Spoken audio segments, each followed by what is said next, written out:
pequeño retraso, pero esto es lo que pasa en una noche en Madrid cuando empieza a llover y estamos entre el otoño acercándose al invierno. Quisiera dar las buenas noches a todos por estar aquí presentes en la presentación del libro de Didier Georges, su primera novela, que se llama El día de los prodigios. Es un placer ver la casa llena. Se nota que hay lectores y fans de Lidia. Tengo también que decir que me encanta porque veo aquí alumnos, exalumnos, amigos, con lo cual eso significa que la literatura sigue viva y va llegando. Pero vamos sin demora pasar a breves presentaciones y también agradecimientos. En primer lugar, quiero agradecer, como no, a la librería Alberti, en la persona de Lola, que siempre nos acoge todas nuestras acciones literarias. Realmente es un honor, un placer, una alegría inmensa estar en este lugar simbólico de la literatura. Es una librería donde se siente el olor a libros y donde se siente que la cultura vive. Por otro lado, también agradecer a una persona que no le gusta tener protagonismo, pero que tiene mala suerte conmigo porque siempre le llamo a colación, que es al editor Feliciano Novoa, el editor de La Umbría y La Solana, que hace ya unos cuantos años se aventuró en crear una línea específica dedicada a la literatura portuguesa. Una aventura arriesgada, que no fuese merecida, es muy merecida, pero arriesgado en un mundo extremadamente competitivo. Y es siempre realmente un placer apoyar a estos aventureros enloquecidos, Don Quijotes de la literatura, que se aventuran por caminos desconocidos, pero que creo que nos están llevando por un buen sendero.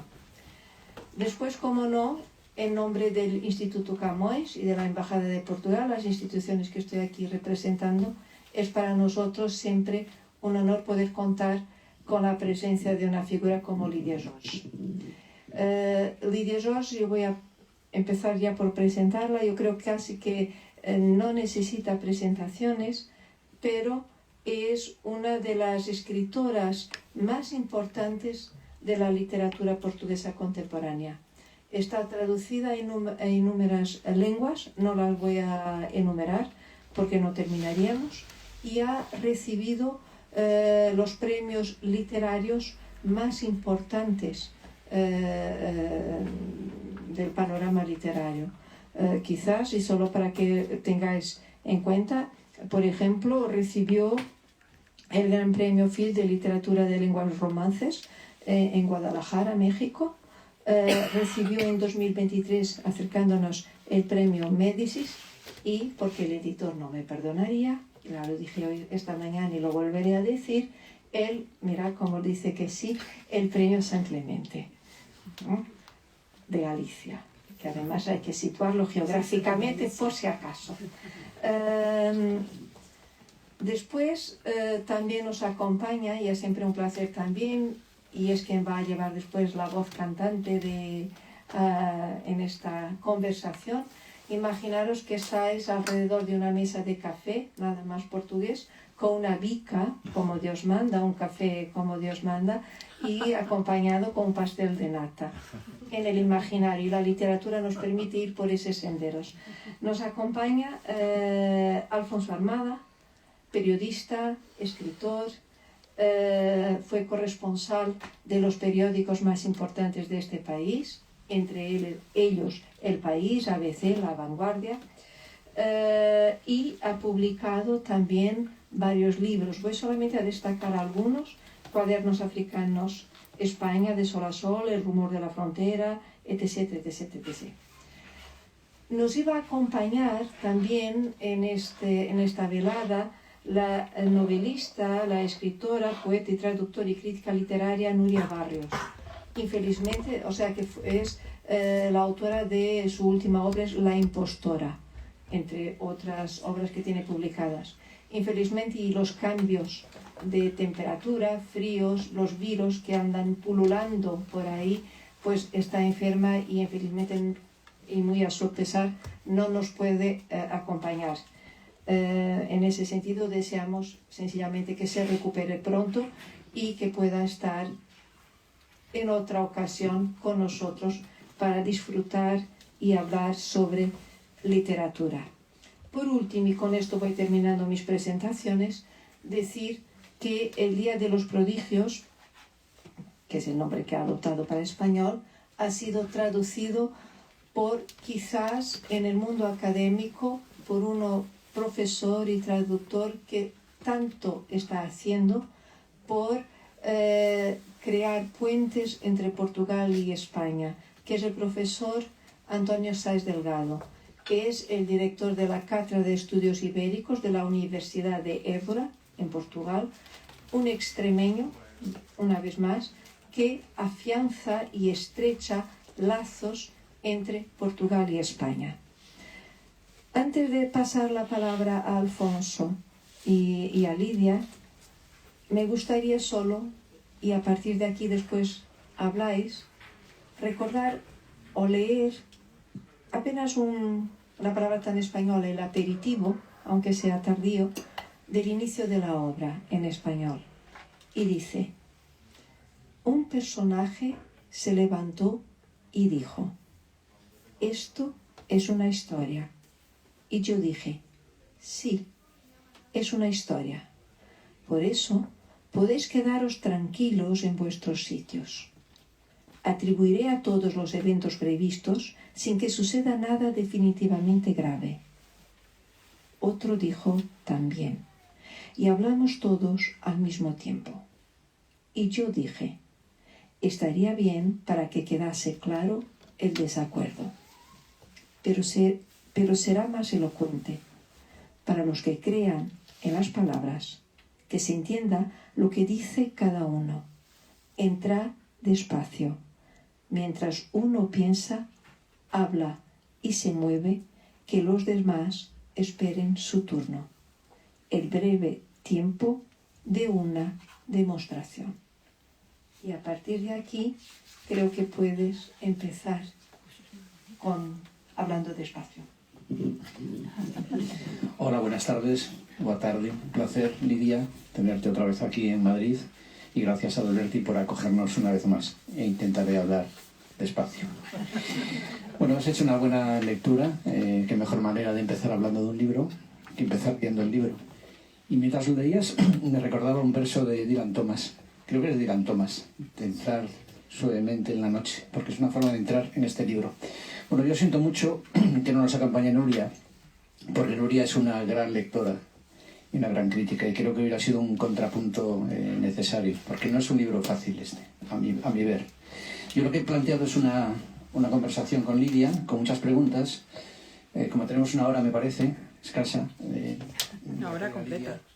Y voy a pedir a Lidia que no se enrolle demasiado, y yo también intentaré enrollarme lo menos posible. Esta es tu primera novela, y tenía mucho interés en saber cómo llegó este libro. Si hubo intentos anteriores a él, que están escondidos en cajones o destruidos, y qué autores estaban en tu cabeza cuando te pusiste a escribir este libro. Muchas gracias, buenas noches o buenas tardes, tardías. Para mí es un placer estar aquí de nuevo, me parece que es la cuarta vez que estoy aquí. Gracias, muchas gracias, Lola. Ahora que se cumple 50 años, es un placer estar aquí verdaderamente. Pero quiero decir, antes de responder a Alfonso, que es un momento muy precioso para mí, muy importante para mí. En primer lugar, porque está aquí y porque estoy hablando de nuevo con Filipa, que me acompaña, es como no sé qué decir, es mi madrina, se puede decir, mi madrina, después de el padrino, que es mi editor. Feliciano Novoa, y después este amigo reciente que tengo la idea que he conocido siempre. Es un conocimiento reciente, 4 o 5 años, pero he leído cosas sobre todo sobre su poesía y sobre todo un libro de entrevistas que es un libro que yo carrego conmigo para todos los lados, de tan importante que es, verdaderamente. Después quiero decir también que tengo la cubierta más linda del Día de los Prodigios. El Día de los Prodigios tiene inmensas ediciones, inmensas ediciones, pero esta es la cubierta más linda que yo tengo. La autora me parece que está aquí, es Marisol. Verdaderamente me encanta porque ha comprendido que esta culebra o esta serpiente ella es múltiple, no es una, ella es ideal, ella se multiplica en la mente de la gente. Y después tengo una otra cosa, es que Feliciano me ha enviado una lectura. No sé cuál es la dimensión de los lectores que puedan acceder a este texto de Luis Salaberria. No sé si se lee así, si se dice así. Pero me ha tocado inmenso, porque este es un libro escrito hay muchos años. ¿Cuántos? No sé, 40 y tal años. Y es un libro que por veces la gente piensa que es algo del pasado, que no interesa. Pero hay los grandes lectores que comprenden que es un libro que es una especie de gran poema, de gran dimensión. Que es una especie de poema que habla de algo que es primordial. Y finalmente la lectura de Luis Salaberria, que es un artista plástico, pero artista plástico, gran lector, me ha dado una gran alegría, porque es decir que hay gente que se encuentra en los libros, así es una especie de milagros, que es aproximar gente que está tan lejos, que nosotros no conocemos mismo la cara, la fase, pero las almas están tan cerca unas de las otras. Para mí ha sido un momento precioso, 2 días antes, cuando Feliciano me ha enviado. Entonces, muchas gracias a todos. Y yo quería decir, la traducción, que podemos hablar un poco más adelante, y también de los escritores que hoy continúan a escribir libros que son hermanos de este libro, que siguen a ser libros de esta especie. Entonces, ahora es el momento de responder. ¿Por qué he escrito este libro? Porque se ha dado en Portugal una revolución. Y yo pensaba al principio que de un momento al otro todo iba a cambiar. Pensaba que la sociedad se cambiaría inmediatamente, que la modernidad estaba a la puerta, que los pobres pasaban a no ser más los pobres. Que yo tenía la idea que algo miraculoso iba a pasar. Y yo quería escribir algo para no olvidar algo antiguo. Quería decir que ahora que vamos a la modernidad, yo quiero mantener la memoria de cómo era un país, una comunidad antigua, una comunidad donde se creía que la vida era organizada según la mirada de Dios, que la gente dependía de la naturaleza, que la gente hablaba de una forma antigua. Y ese mundo, que era mi mundo de la infancia, yo quería que se fixase, que se rememorase como un mundo que tenía una gramática especial y que de repente pasaría adelante. Pero yo empecé, después de la revolución, a escribir pequeñas cosas. Y a poco se ha creado un libro que se iba transformando. Es un libro que tiene camadas de escrita. Me acuerdo muy bien, capas de escrita. Y hay un día fundamental donde he creado el tono final del libro. Yo visité mi abuelo paterno, que tenía casi 100 años. Y cuando mi abuelo me vio, me dice: mira, Lidia, estás grande, es muy linda, etc. Todo lo que los abuelos dicen a las niñas, a las jóvenes. Hay un momento que se olvidó que yo me llamaba Lidia. Y empezó a hablar de su mujer, Elisa. Y me trataba como Elisa. Y me decía: Elisa, me da la copa de vino. Elisa, el tabaco. Elisa. Y después pasó a hablar de su primera mujer, que era Gertrudis. Y después yo pasé a ser de Olinda, que era mi tía, que era su hija. Y después Asunción, que era también su hija. Después María. Y después, en fin, ha mezclado todo, mismo los nombres de las mujeres que se habían enamorado, que nosotros sabíamos de los problemas familiares, pero él hablaba conmigo como el nombre de una mujer que era muy célebre en la familia y que se llamaba, no voy a decir. Y yo comprendí, a un momento que yo he comprendido que mi presencia le decía que yo era todas las mujeres que él había amado en la vida. Y hay un momento que se me mira y dice, me reconoce de nuevo y me dice: Lidia, ¿yo estoy vivo o estoy muerto? Me parece que morí y estoy viviendo en otro mundo. Pero me dice si yo soy vivo, si soy muerto. Y yo le digo: abuelo, tú estás vivo.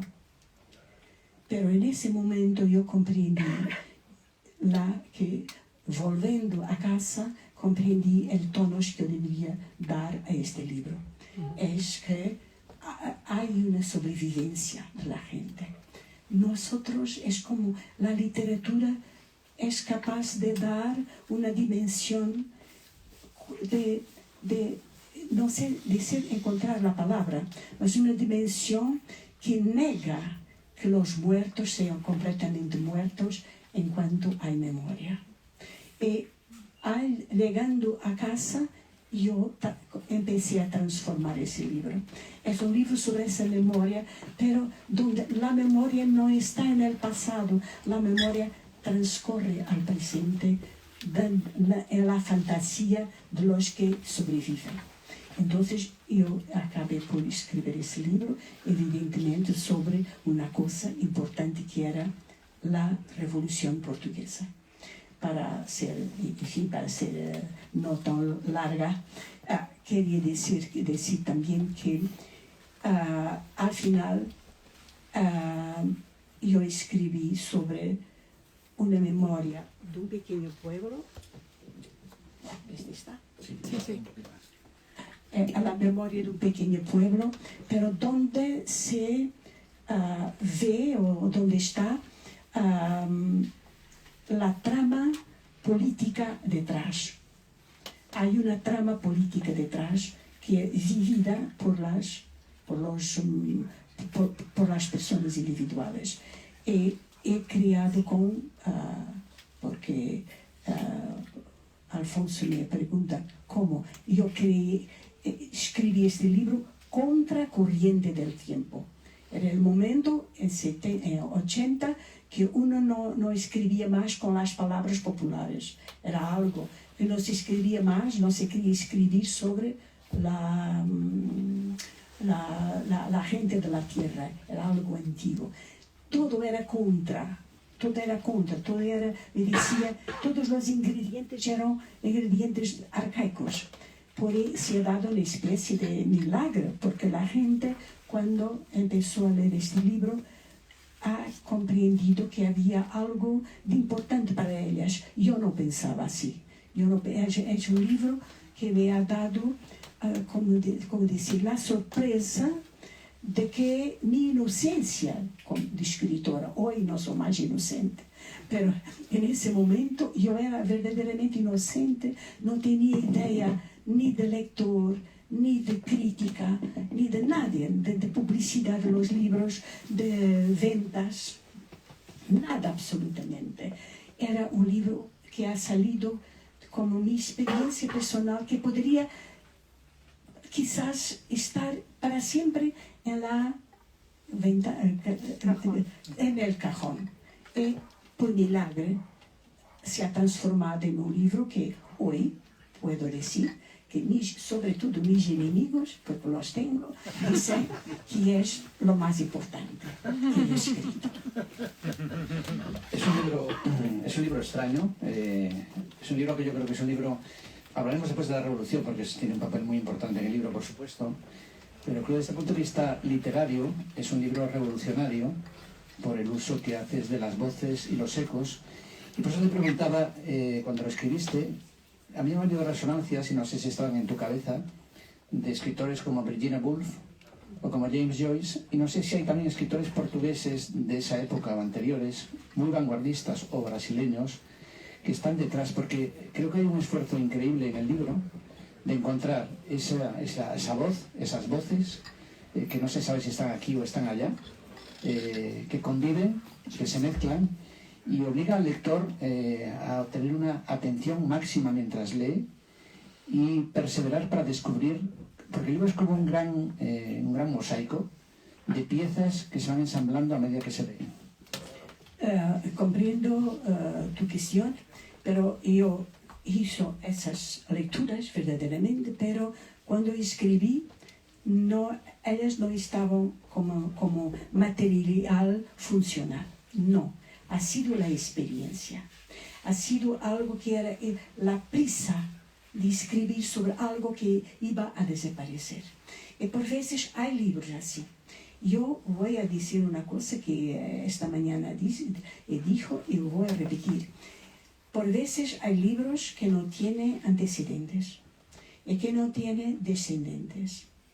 Para mí es un libro como, por ejemplo, de un escritor que no ha sido aquí en España grande publicidad, pero que me ha dado la idea que es un escritor que ha empezado a escribir un libro importantísimo por su singularidad. Esa sensación que uno tiene que hay un universo nuevo, entero, que no tiene ni antecedentes ni descendientes. Es un libro que se llama simplemente Los Montes Antiguos de Enrique Andrés. Es un libro absolutamente conmovente para mí, absolutamente conmovente. Otro libro conmovente de este tipo, donde uno no sabe dónde viene esa voz, pero es una experiencia, no proviene de una experiencia, la experiencia literaria es secundaria. Ela ayuda a dar un formato, pero no es fundamental. Lo fundamental es la experiencia vivida y la entrega completa de la persona, del escritor, a un universo de riesgo. Como, por ejemplo, ese libro, que es un libro maravilloso de Irene Solá, Yo canto, la montaña danza. Ese libro... para ella mismo me parece que no habrá descendencia. Los otros no tendrán jamás la altura que ese libro ha tenido. Es un libro absolutamente precioso. Pero yo quería también decir que cuando yo escribí este libro, hay un aire cultural que pasa. Me acuerdo que el libro de Herta Müller, El mundo es un gran faisán sobre la tierra. Ese libro es el primer libro, me parece, primero o segundo libro de Herta Müller. Es un libro que la gente conecta mucho con el Día de los Prodigios. Ella es de Rumania, de la Rumania que habla alemán, ella habla de un pueblo exactamente de forma diferente, evidentemente, pero hay una sintonía formidable entre esta experiencia y esa experiencia de Herta Müller, que sale de su pueblo, de su pequeño pueblo, de abajo la dictadura. Porque lo que es importante aquí es que la gente es ignorante, la gente es religiosa como primitivamente, como los primitivos, pero está sometida a un poder dictatorial. También quiero decir que en esa época, en los años 70, 77 y 76, hay un filme que es 1900 de Bertolucci, que hace lo mismo, que es una especie de oferta, de regalo, para decir, el mundo era así. Y cuando se dice el mundo era así, era para que no se olvide en el futuro que hay una parte que se repite siempre, que se repite siempre. Otro libro de otro hermano Orbi, el árbol de los suecos. De los suecos. Es también un libro así, un libro que habla de la poética de un mundo que está desapareciendo para dejar para el futuro la imagen de la belleza que desaparece con el desarrollo. Podría hablar de otros. Ha sido un periodo, una época que la gente, una época antes del gran movimiento tecnológico, los escritores, los artistas han comprendido que era un momento de cambio, que algo iba a transformarse y han querido ofrecer esa memoria. Evidentemente que no nos habemos telefonado unos a los otros. Pero hay momentos, me parece que los escritores son gente común, no es gente singular, nosotros somos gente de pueblo, gente normal, y nosotros estamos sensibles a las transformaciones. Y por veces comprendemos lo que va a ocurrir e intentamos encontrar la fórmula de traducir eso. Yo pertenezco a ese grupo de gente que en el final de los años 70, principio de los años 80, han comprendido eso y han querido ofrecer. Podría enumerar otros, pero a todo movimiento. Y hoy, delante la grande, como puedo decir, el gran cambio que estamos atravesando, hay escritores que vuelven atrás, como el caso de Irene Solá y otros, pero que ofrecen, son regalos que dejan como la memoria era así. Mire lo que era. Ahora vamos para un otro mundo, pero hay cosas que están debajo la experiencia y que se van a prolongar. Yo creo que escritores que has mencionado, cineastas y tú misma tenéis una especie de radar, una antena muy sensible para esos movimientos subterráneos que a veces cuesta verlos, ¿no? Una cosa que llama mucho la atención en este libro es la dislocación de la sintaxis, como si buscaras forzar la expresividad de las palabras o ralentizar la lectura. Se parten los párrafos, se parten movimientos verbales. La verdad que te sorprende porque te obliga a pararte en la forma en que hablan los personajes de una forma sorprendente. Creo que tiene también, no sé, te lo pregunto, algo que ver, porque lo he hablado con Feliciano más de una vez.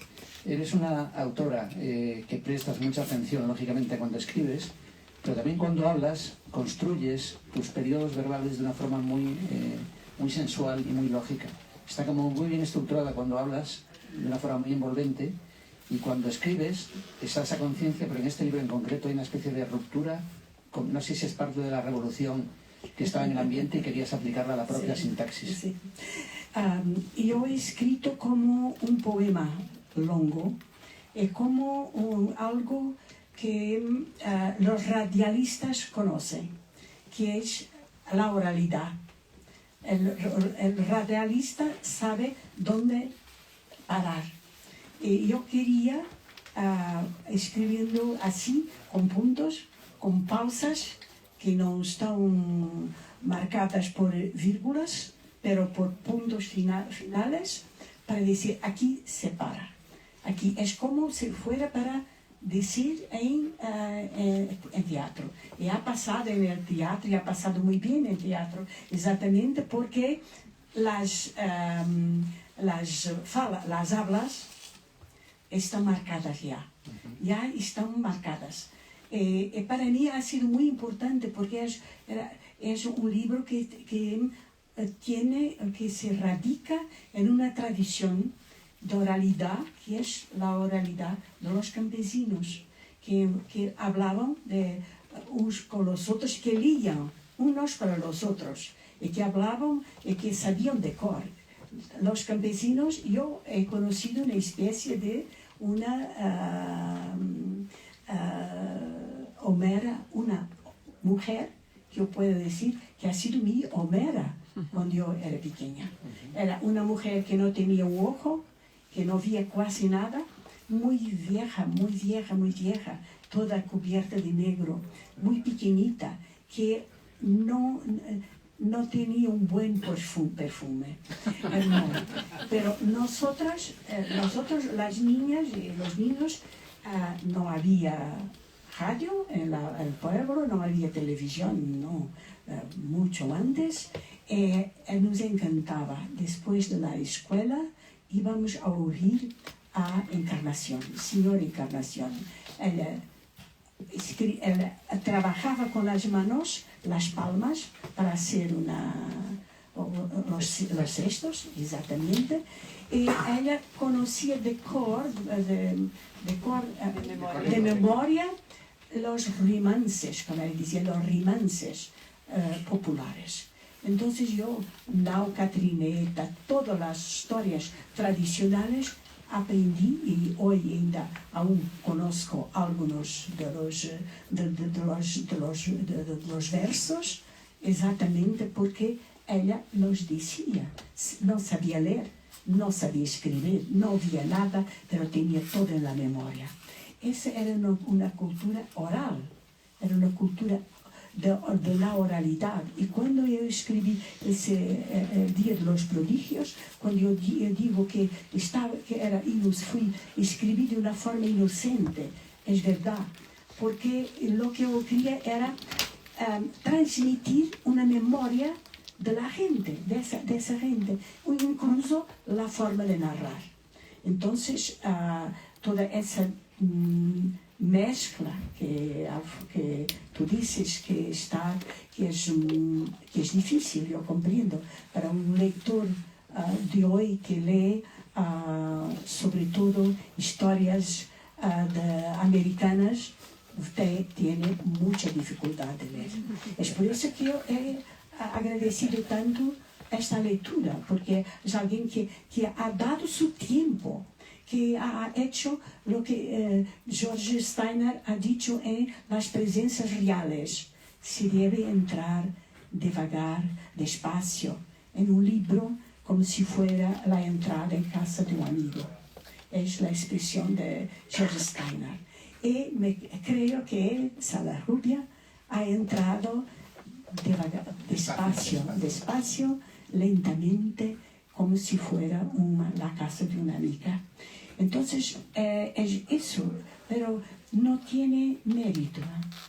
No tiene mérito, porque lo hizo un poco por acaso, por memoria, por deseo de servir una memoria de un pueblo.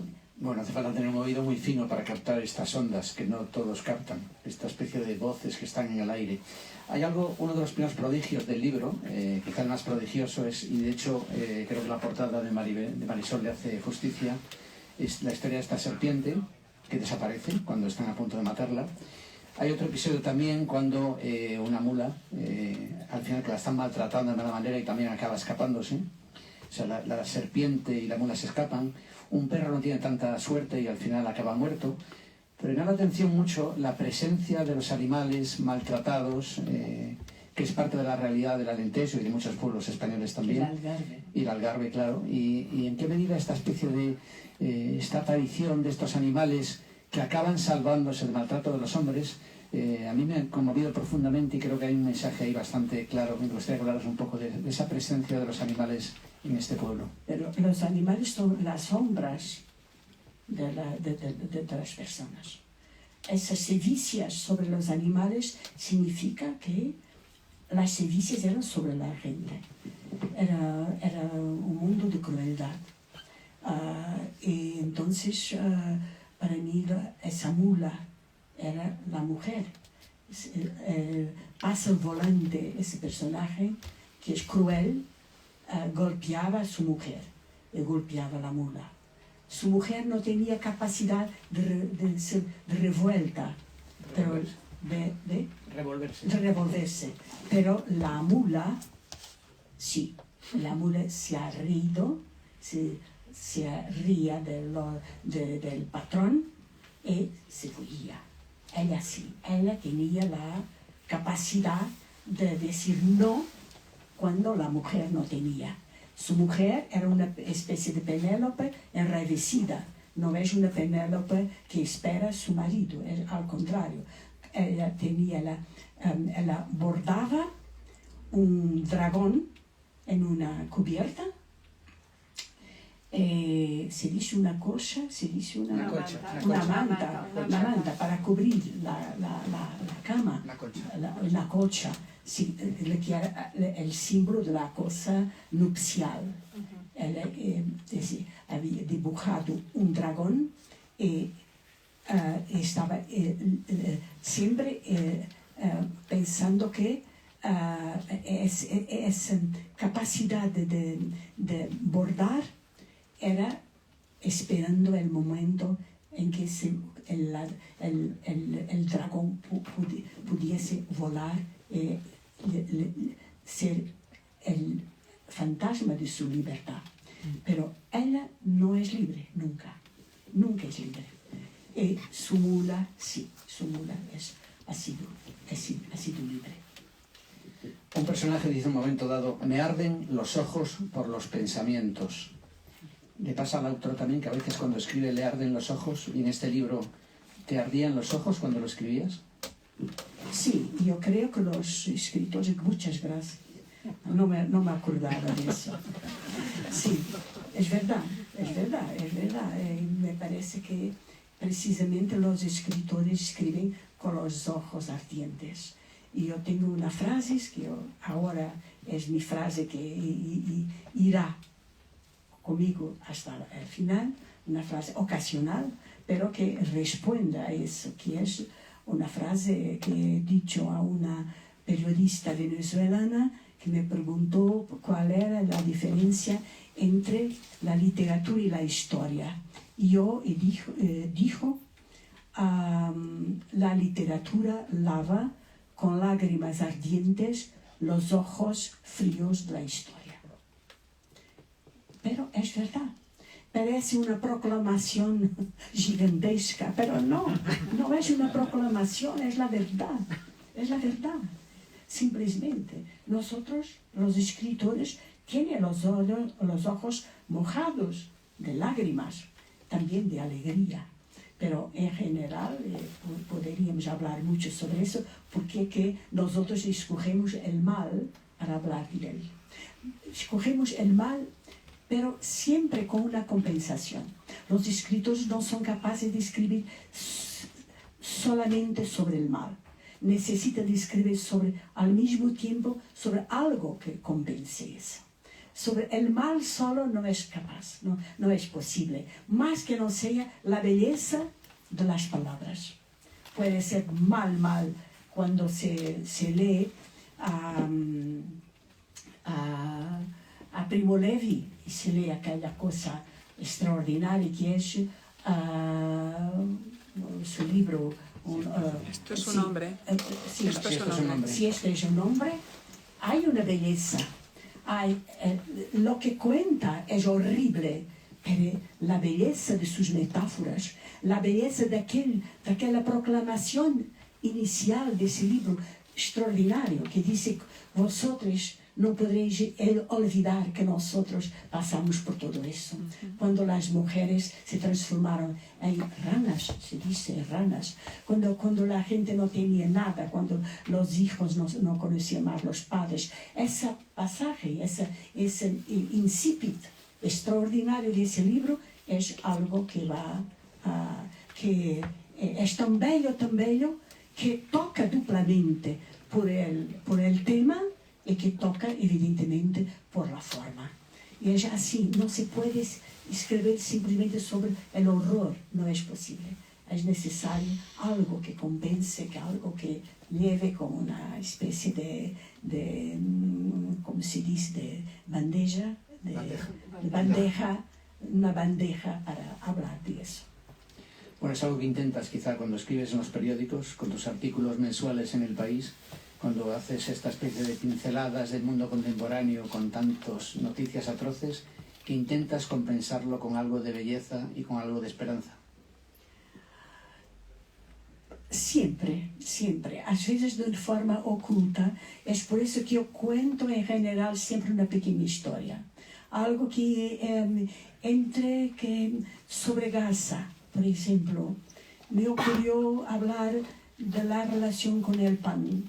Cuando la gente no tenía pan, cuando se veía esas imágenes atroces de los niños que querían un poco de harina, un poco de agua, así son imágenes que conozco hasta el fin de nuestra vida. ¿Cómo es posible todo eso ocurrir?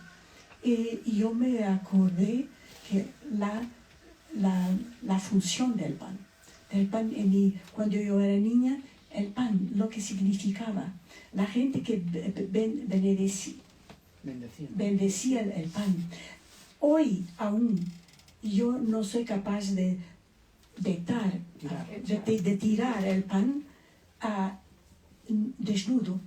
Cuando el pan que resta, que sobra, yo envolvo con un pano, un plástico, algo para que no se mezcle con la basura, algo de sagrado, porque nosotros veníamos de un tiempo donde había hambre y ahora la gente de nuevo esa gente no tiene nada, ni harina ni pan.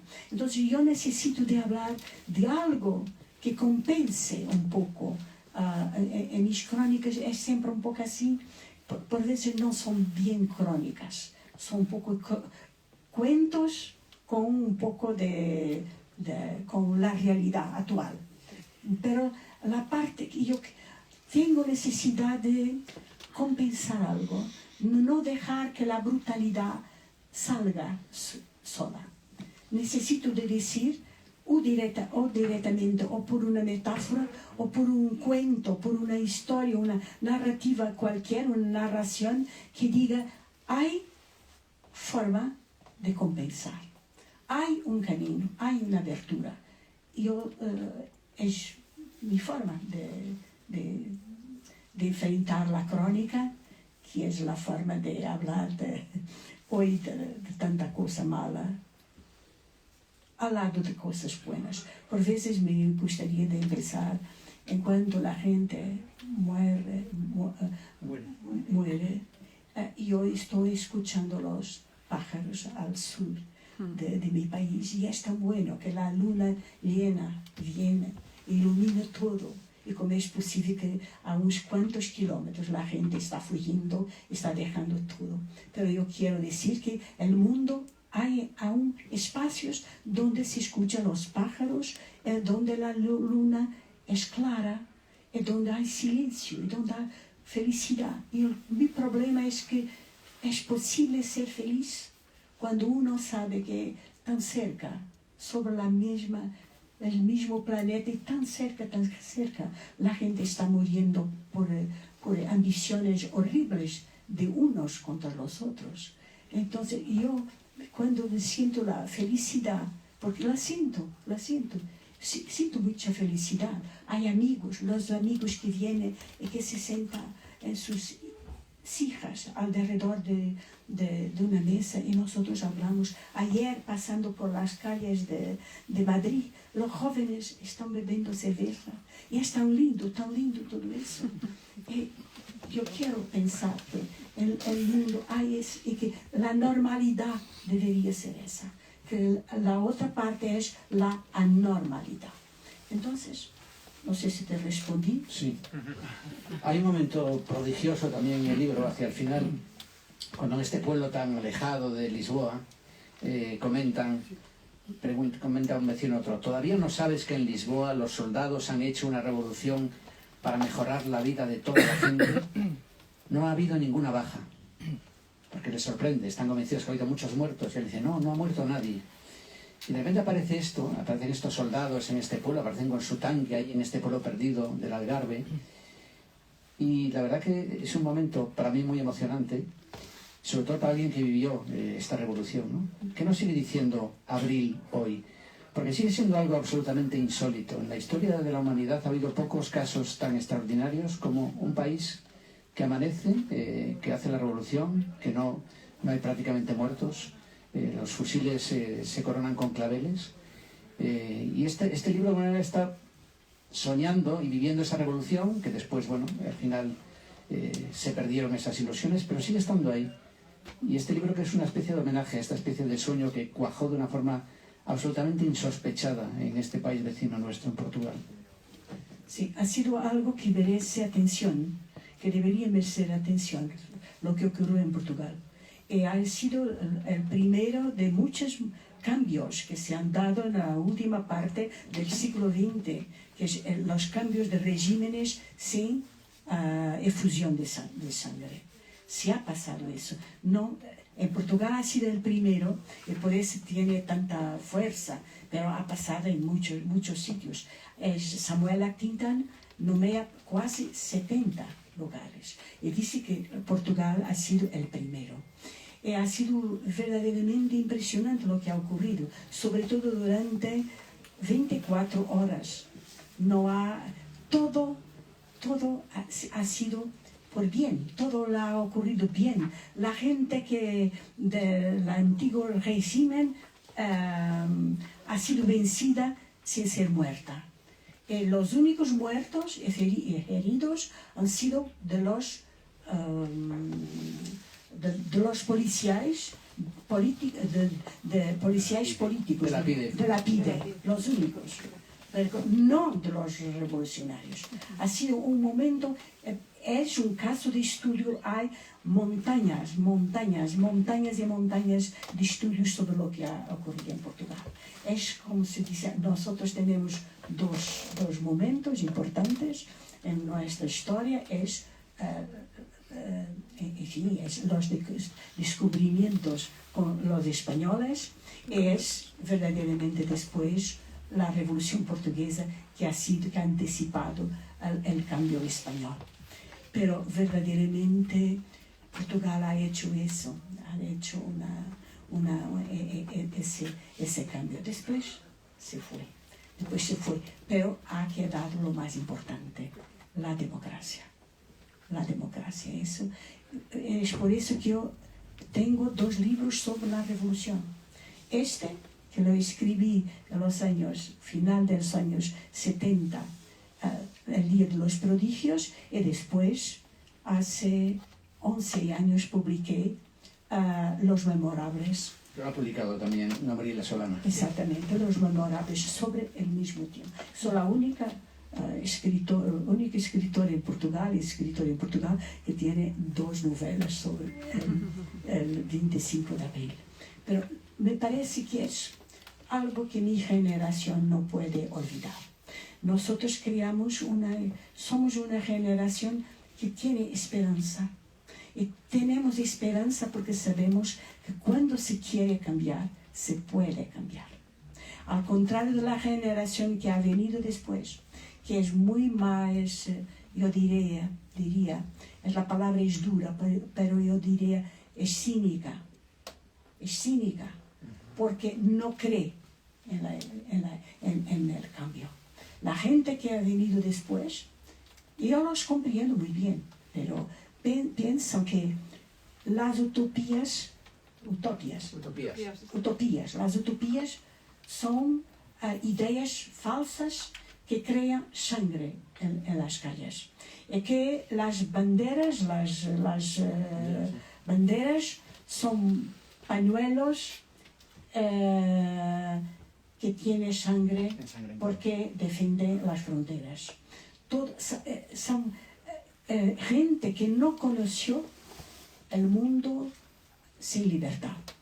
Entonces no sabe, se ríe bastante de estos idealistas que han creado la democracia y evidentemente creando la democracia crearon también la posibilidad de hacer grandes horrores delante de todos. Grandes errores delante de todos. Entonces, es verdad que ese día ha sido un día prodigioso. 24 horas donde todo ha corrido bien. Como si la historia, que es siempre una mala madre, una mala madrastra, en ese día adormeció. Podríamos estar escuchando a Lidia tejiendo esta colcha con sus palabras, pero el tiempo pasa y quería pasar la palabra al público para si hacer una pregunta y porque después además espero que haya muchos lectores que quieren que le dedique su libro. Entonces, ¿quién le apetece preguntarle alguna cosa a Lidia? Yo quería dar una información que mañana Lidia va a estar en el Festival Eñe en un diálogo con Callifátides. Lo digo porque, bueno, puede ser algo prodigioso. Y si no es, Dios mío. Lo será seguro, no hace falta, seguro. A las 6. Eso es. Esto es un spot de publicidad, pero en el Círculo de Bellas Artes. Sí, mañana a las 6 de la tarde en el Círculo de Bellas Artes en el marco del Festival Eñe. Eso es. Y que Portugal es país invitado. Qué bien. Yo si me preguntas tengo más preguntas para Lidia, ¿eh? ¿Alguien se anima? Yo, sí. Yo quería preguntarle, Pásale el micro. Quería preguntarle a Lidia. Bueno, la novela Espera. me ha fascinado. No, es que está apagado. Un momentito. Dale abajo. Abajo. Ahí. ¿Ahora? No. ¿Ahora? No. Habla alto y ya. Sí. Toma, te cambiamos. Devuelve. Sí. Déjame el otro, Carlos. Hola. Bueno, hay muchas cosas que decir de la novela, de esta Homera.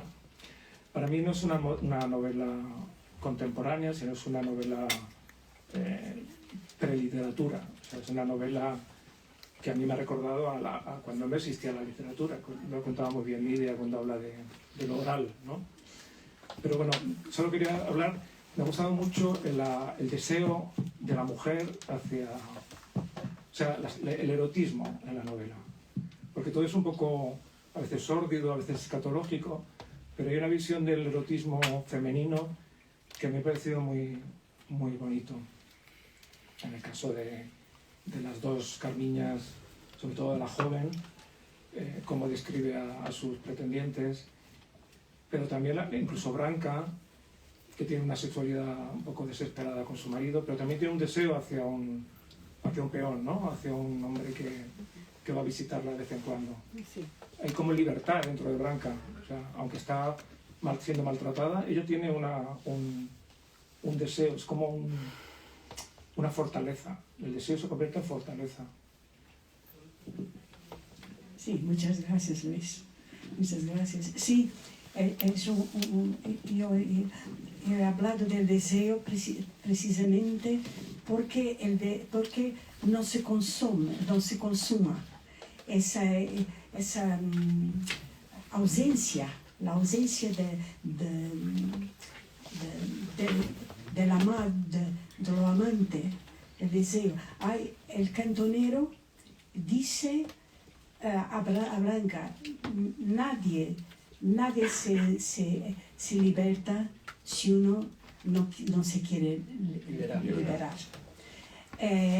Porque ella amaba a Cantonero, que Cantonero era delicado con Blanca, al contrario de su marido. Y hay toda la descripción física de los avances de su marido. Ha sido un problema cuando ha tenido una pieza fantástica de teatro. Y para representar toda esa sexualidad reprimida que había, ha sido un gran problema, porque no se podría, no era estético demostrar. Pero lo que yo fui simple, me parece a mí. Yo comprendí lo que ocurría con las mujeres en su vida, que no podía cambiar de amante, no podía divorciarse. Sobre todo el caso de la Carmina, joven y virgen. Ella amaba el soldado, pero no se entregara al soldado porque quería de casarse. El soldado iba a partirse para África. Entonces hay toda la descripción de su deseo, y sobre todo cuando sube que murió. La gente sobre su madre ha tenido la noticia cuando estaba defecando y estaba con un papel, un periódico que le servía para hacer la higiene. Pero ella se sentía mal antes. Ella como que lo ha presentido. Ella sentíase mal. Ella presentía que algo estaba ocurriendo de horrible. Fui a la latrina, se dice la latrina, a la retrete. Y cuando estaba defecando, ve a un periódico, un pedazo de periódico, y ve que está anunciando la muerte del novio de su hija. Lo que parece incomprensible hoy, con todas estas comunicaciones simultáneas, pero en ese tiempo era así. Había un intervalo enorme entre lo factual y la noticia. Evidentemente es literario eso.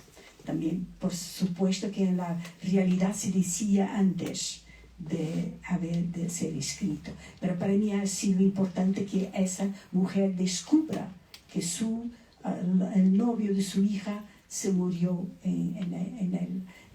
lejos. Y es también importante porque hay algo de escatológico en una relación política deteriorada, una relación que hace esclavos de la gente. Entonces, ella después, la chica, ella habla que murió, pero no tiene sentido contra mí. Murió, pero no tiene pasado mis labios contra tus labios. Entonces, hay toda una especie de oración, se puede decir así, de pena de no haber disfrutado del cuerpo de su amante. Pero todo eso es real. Todo eso es real. Yo apenas empresté mis palabras. Yo sé que es un libro muy... precisamente a gente que dice Lidia nunca más fue tan osada como en ese libro. Pero precisamente porque es un libro escrito sin noción de red, sin noción de lectores. Hoy en mi vida es un poco diferente, pero este libro es libre, es un libro de libertad de expresión completa. Creo que vamos a terminar para que puedas firmar. Yo solo quería decir que quien quiera comprender de verdad a Lydia George, y que a lo mejor la ha descubierto con misericordia, es importante que lea este libro para acabar de descubrir qué hay detrás de este rostro tan amable y de esta manera tan dulce de decir las cosas, porque su dinamita es una dinamita muy bien armada y muy bien pensada, y sobre todo muy bien escrita. Entonces creo que el arco que va desde el Día de los Prodigios hasta Misericordia, es el arco de la vida literaria de Lidia y creo que es un complemento fantástico. Y además, si lo acaban viendo también los memorables, creo que tendrán una fotografía del alma de escritora de Lidia George bastante precisa y bastante preciosa. Gracias, Lidia. Muchas gracias, es un amigo.